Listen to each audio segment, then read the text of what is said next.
Hey guys, Assalamualaikum, it's me Nina and welcome back to Nina Story. Terima kasih kepada korang yang dah klik video ni dan jangan lupa untuk subscribe tanda korang support Nina Story. Dan terima kasih juga kepada korang yang dah setia dengan Nina Story. Dan hari ni adalah hari yang ditunggu-tunggu oleh korang. Baru-baru ni viral dekat social media, dekat TikTok lah, dekat Twitter, Instagram, tentang seorang selebriti daripada Thailand yang dikatakan telah terjatuh di dalam sungai, tapi sebenarnya dia bukan terjatuh secara sengaja, macam ada something fishy. So ramailah yang tag aku ni dekat TikTok, IG, dan ada juga komen dekat YouTube minta aku ceritakan tentang siapa actress ni dan apa yang jadi dekat dia. Tanpa membuang masa, aku akan teruskan kepada kronologi hari kejadian dan apa yang terjadi. So without wasting any time, let's get started.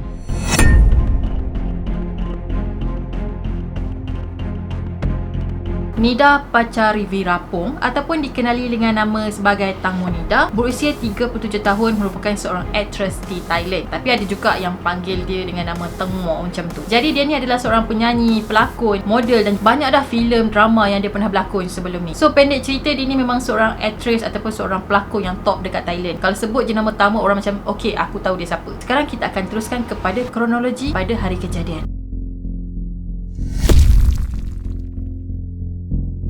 Tang Mo dengan PA dia yang bernama Keratik telah plan untuk makan malam. Jadi PA dia yang Keratik ni sebenarnya adalah BFF dia tau. Hubungan kawan baik diorang ni memang rapat gila. Sampaikan kadang-kadang tu Tang Mo ni jaga anak Keratik. Tang Mo dengan PA dia Keratik pun sewalah sebuah boat yang dipandu oleh Robert, dan owner boat tu adalah Por. Bukan diorang berempat je atas boat tadi, dan diorang ada jemput lagi 2 orang, iaitu Sen dan juga Job. Jadi atas boat tu semuanya 6 orang. Diorang naik boat tadi bermula daripada Sungai Chao Phraya dan menuju ke sebuah jambatan iaitu Rama Bridge yang berada di wilayah Nondaburi. So diorang makan malam sepanjang boat tu bergerak di sepanjang sungai tadi. Tang Mo disedari jatuh sekitar pukul 10.40 malam. Semasa bot tadi menghampiri jeti Pibul Songkram, kawan dikata Tang Mo ni jatuh masa dia pergi tandas dekat belakang bot. Sebabnya tandas dekat atas bot tu actually rosak. So Tang Mo ni terpaksalah ke belakang bot untuk melepaskan hajat dia. Dan pada malam tu dikatakan masa Tang Mo nak buang hajat dia, dia sempatlah berpaut dekat kaki Sen. Sebab yelah, dia kan takut tergelincir jatuh ke apa, jadi dia peganglah untuk stabilkan dia punya kedudukan dia tu. And then dipercayai masa Tang Mo nak bangun, dia telah terjatuh. Dan yang peliknya, Sen tu kata dia tak perasan langsung masa Tang Mo jatuh. Itu yang macam,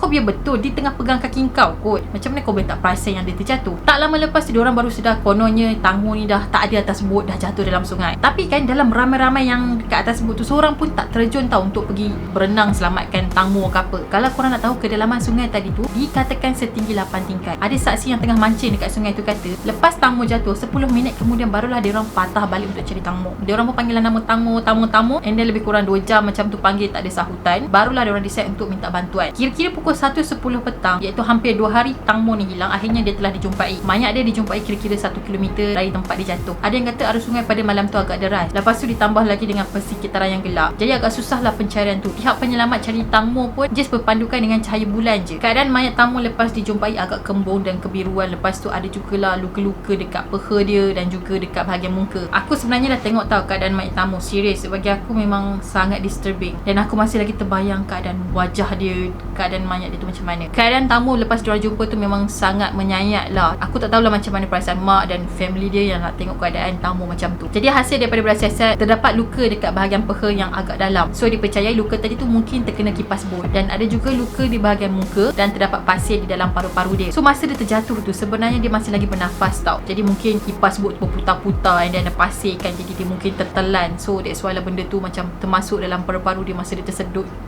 air tu. Jadi menurut satu laman web Tiger, pemandu bot tadi tu sebenarnya tak ada lesen. And the worst part adalah masa diorang naik bot tu tak ada seorang pun yang pakai life jacket. Dengan alasan diorang kata diorang tak ingat simpan kat mana jaket tu. Benda tu sebenarnya adalah benda basic kot. Kalau kita naik bot ke apa, kita memang kena pakai life jacket kot. Walaupun benda tu perjalanan tak jauh ke dekat ke, still kena pakai tau. Benda basic macam tu pun diorang tak pakai. So macam pelik. Aku rasa macam ada something fishy. Kemudian polis Thailand telah mengesahkan Tang Mo telah meninggal disebabkan lemas setelah disahkan oleh pihak forensik. Tapi pihak forensik tak berikan apa-apa petunjuk sama ada tamu ni memang terjatuh ataupun dia telah ditolak oleh seseorang. Dalam kes ni ada beberapa clue yang menunjukkan macam tamu ni mati bukan disebabkan mati lemas, tapi sebenarnya lebih kepada sebuah pembunuhan yang terancang. Yang pertama, siapa lagi dua orang kawan yang berada dalam bot tadi bersama Kratik dan juga tamu? Kenapa diorang ni telah menghilang selama 24 jam setelah kejadian tu terjadi? Kenapa diorang tak buat apa-apa report selama tempoh 24 jam tu? Lepas tu diorang kata masa tamu tu jatuh, keadaan sungai memang gelap, so susah untuk diorang nampak. Jadi pada malam tu just ada cahaya bulan je. Jadi macam diorang punya pandangan nak tengok tu macam agak terhad. Okey, tak apa, kita boleh terima alasan diorang kata diorang tak nampak sebab lampu-lampu dekat sungai tu ditutup pada pukul 9 malam. So masa tamu tu terjatuh dalam sungai memang tak nampak apa-apa lah kan. Tapi kan, kalau betul lah kes ni memang diorang plan nak bunuh tamu, diorang mesti plan untuk jatuhkan tamu semasa lampu sungai dipadamkan. So that possibility untuk selamatkan tamu tu adalah agak tipis. Kalau orang tanya kenapa tak selamatkan tamu, jadi diorang boleh lakukan alasan yang sungai pada masa tu gelap, diorang tak nampak apa-apa. So diorang just boleh panggil tamu je lah in case dia sahut. Mak tamu pula, dia rasa yang anak dia sebenarnya bukan jatuh secara tak sengaja ataupun tergelincir masuk dalam sungai and then meninggal. Dia rasa ini adalah sebuah kes pembunuhan. Insting dia mengatakan yang diorang semua ni plan untuk hapuskan anak dia. Biasanya kita punya naluri ni tak salah tau. Dia macam adalah satu clue daripada Tuhan yang kita boleh rasakan ada something fishy ni. Lagipun reaksi kawan-kawan tamu pada hari tu macam pelik sikit. Tak menunjukkan kata diorang tu sedih, tengah terkejut ke apa, tak. Ada satu rakaman CCTV yang menunjukkan yang diorang ni boleh jalan dengan tenang pada hari kejadian tau. Macam tak ada apa-apa masalah. Kalau kita lah kan BFF kita jatuh dalam sungai meninggal, kita mesti macam tak boleh nak tenang. Kita mesti akan kalut tau. Lepas tu ada video yang diorang ni menangis tau. Bila tengok kan macam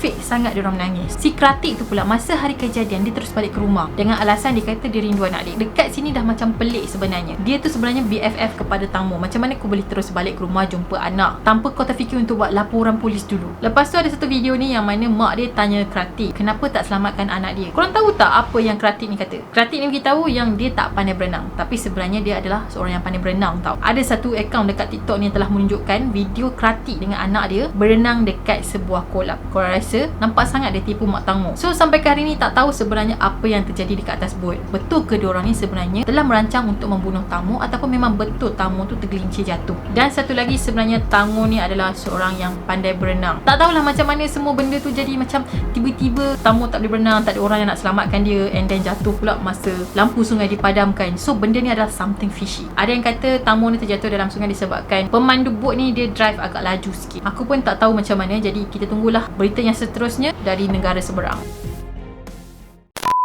Okay guys, that's it for today. Aku harap dengan penceritaan ni korang faham sikit lah dengan apa yang terjadi. Cuma conclusionnya kita tak tahu sama ada betul ke kejadian ni sengaja ataupun tidak disengajakan. Sebenarnya kan orang yang paling rapat dengan kita tu lah adalah orang yang paling dengki dengan kita berbanding orang yang tak kenal dengan kita. Apapun aku berharap kita dijauhkan dengan orang-orang yang busuk hati dengan kita, orang yang dengki dengan kita. Kalau dengki untuk bersaing dengan cara baik tak ada masalah, tapi kalau dengan cara yang jahat, dengan cara nak jatuhkan kita, ambil nyawa kita, buat kita sakit, aku harap kita dijauhkan dengan benda-benda macam tu, na'udzubillah. Dan itu sajalah perkongsian aku untuk hari ini. Yang belum lagi subscribe, make sure korang subscribe. Dan jangan lupa untuk follow aku di Instagram. Kita akan jumpa lagi in next video.